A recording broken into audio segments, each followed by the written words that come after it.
جو یہ کھاتے ہیں پیزے اور پتہ نہیں کی تسی نہ رکھے ہو ان تباہی کے، یہ کھا تباہی پھیرتے ہیں اور 50,000 کا کھانے کا بل بنا کے ہوٹل سے اٹھتے ہیں۔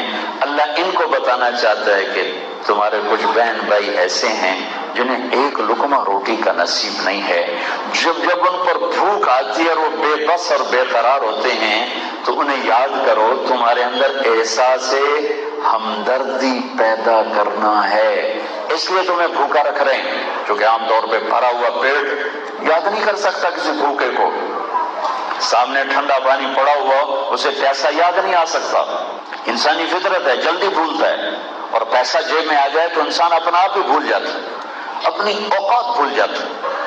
اللہ ہمارے اندر احساس سے ہمدردی پیدا کرنا چاہتا ہے کہ انسانیت کا درد پیدا کرو، انسانیت کی ہمدردی اپنے اندر پیدا کرو، دکھی انسانیت کا درد سمجھو۔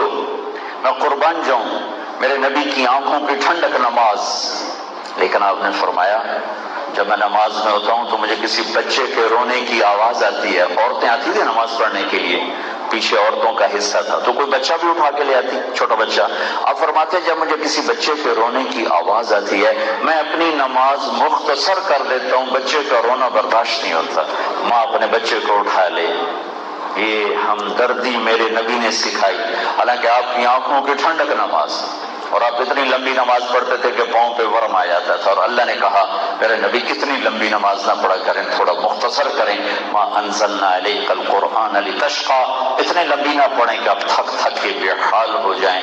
میرے بھائیوں، میرے نبی پاک صلی اللہ علیہ وسلم ایک زندگی لے کر آئے جس میں سے ایک چیز آج نکل گئی ہے، وہ ہے ایک دوسرے کی محبت، ایک دوسرے سے ہمدردی اور ایک دوسرے کا احساس، یہ مٹ چکا ہے۔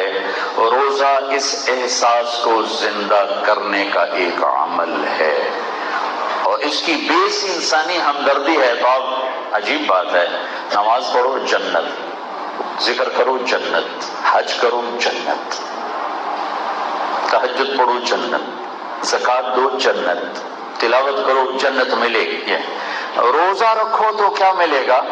جنت نہیں کہا، کہ روزہ رکھو اللہ مل جائے گا، جنت والا مل جائے گا۔ الصوم لی وانا اجزی بہ، روزہ میرے لیے، اکیلے کمرے میں کیوں نہیں کھا رہا، اکیلے کمرے میں بیوی کو ہاتھ کیوں نہیں لگا رہا، بیوی خامد کی طرف کیوں نہیں ہاتھ بڑھا رہی، کہ میرے لیے، اچھا چلو جنت بعد میں دوں گا، پہلے میں مل جاؤں گا، میں ملوں گا، اور میں ملا تو سب کچھ ملا، اور اللہ ملا تو سب کچھ، اللہ نہ ملا تو کچھ بھی نہ ملا۔ روزہ الصوم لی کتب علیکم الصیام کما کتب علی الذین من قبلکم لعلکم تتقون، اس سے انسانی ہمدردی اور محبت کا احساس بیدار کرنا چاہتے ہیں اللہ تعالیٰ، چونکہ معاشرہ جو بنتا ہے وہ محبت سے بنتا۔ میرے نبی نے اپنے دین کو گھر سے تشبیہ دی، بنی الاسلام علی خمس، لفظ بنیا میں اللہ کے نبی نے اپنے دین کو ایک گھر سے تشبیہ دی ہے۔ گھر کس سے بنتا ہے؟ اینٹوں سے۔ اینٹیں کس سے جڑتی ہیں؟ گارے سے، سیمنٹ سے۔ معاشرہ بھی ایک گھر ہے، معاشرت ایک گھر ہے، اس کی اینٹیں کون ہیں؟ میں اور آپ، یہ کالے، یہ گورے، یہ بڑے، یہ چھوٹے، یہ مرد، یہ عورت، یہ امیر، یہ غریب، یہ پڑھے لکھے، یہ ان پڑھ، ہم اس گھر کی اینٹیں ہیں۔ ان کا سیمنٹ کیا ہے؟ وہ محبت ہے۔ سیمنٹ اکھڑ جائے عمارت گرتی کہ نہیں گرتی؟ اور جب وہ اکھڑتی ہے تو پھر اسے بلڈنگ نہیں کہتے، اسے ملبہ کہتے ہیں۔ یہ ملبہ پہ ہے، کہتا ملبہ ہے جی، فلانے گھر کھایا وہ ملبہ پہ ہے، نہیں میرے بھائیو، آج ہم نہ امت ہیں نہ اسلام کا گھرانہ اور گھر ہیں، ہم ملبے کا ڈھیر ہیں، ہم بکھری ہوئی اینٹیں ہیں، ہم ٹوٹے ہوئے پتھر ہیں، ہم اکھڑی ہوئی گری ہوئی دیواریں ہیں، ہم محبت کرنا بھول چکے ہیں، ہم درگزر کرنا بھول چکے ہیں، ہم ہمدردی کا احساس اندر سے مٹا چکے ہیں۔ کوئی چراغ جلتے ہیں جس سے دنیا قائم ہے. اگر یہ نہ ہوتے تو پتہ نہیں اللہ کب کا رندہ پھیر کے جھاڑو پھیر دیتا. اس کو کیا پرواہ ہے کسی بڑے چھوٹے کی. میرے نبی نے دین کو گھر سے تشبیہ دی، بنی الاسلام والا خمس، اور اپنی نبوت کو بھی گھر سے تشبیہ دی. واہ، ایک حدیث یاد ہے، مثلی ومثل الانبیاء من قبلی کمثل رجل بنا بیتا فاجملہ واحسن، کہ میری اور مجھ سے پہلے نبیوں کی مثال ہے جیسے بنانے والے نے خوبصورت گھر بنایا اور اس میں ایک اینٹ نہیں لگائی، الا موضع لبنۃ فی زاویہ. تو لوگ کہتے ہیں یہ اینٹ لگتی تو گھر بڑا خوبصورت ہو جاتا. آپ نے فرمایا اس نبوت کے گھر کی آخری اینٹ میں تمہارا نبی ہوں. اسلام کو بھی گھر سے تشبیہ دی، بنیا، اور ہمیں اس گھر کی اینٹیں بنایا، اور محبت کو سیمنٹ اور گارا بنایا.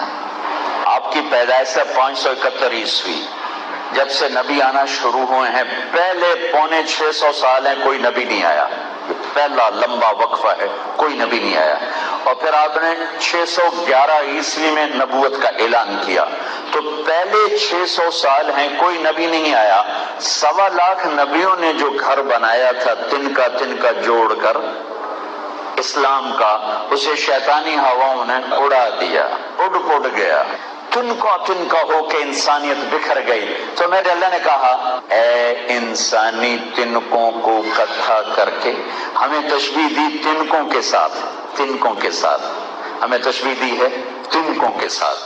اور اپنے نبی کو فرما رہے ہیں اے انسانی تنکوں کو اکٹھا کرنے والے اور اس سے ایک گھونسلہ بنانے والے، اسلام کا گھونسلہ بنانے والے. اس تنکوں کو جوڑنے کے لیے لعاب کیا ہے؟ وہ محبت ہے، وہ ہمدردی ہے، وہ غمخواری ہے، وہ نبیوں میں رحمت لقب پانے والا، مرادیں غریبوں کی برلانے والا، وہ اپنے پرائے کا غم کھانے والا. تو بھائی کو بھائی کا غم نہیں، سگے بھائی کو بھائی کا غم نہیں، الٹا دستوں گریباں ہیں، تو میرا کھا گیا تو میرا کھا گیا. اے انسانی گھونسلے کو جو اڑ گیا تھا، بکھر گیا تھا، آپ تن کا اکٹھا کریں اور انہیں جوڑ کر ایک گھر بنائیں اور اپنی محبت سے ان تنکوں کو جوڑیں، ایک عمارت کھڑی کریں. اے مدثر اٹھیے، آپ کے سونے کا وقت چلا گیا.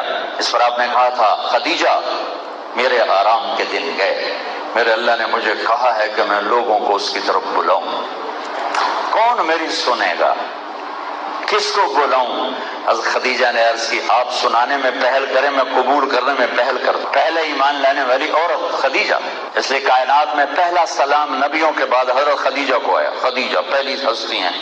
مکے میں جبریل ہے، یا رسول اللہ، اللہ تعالیٰ خدیجہ کو سلام پیش کر، اور جنت میں سفید موتی کے محل کی خوشخبری سنا رہے ہیں. المدثر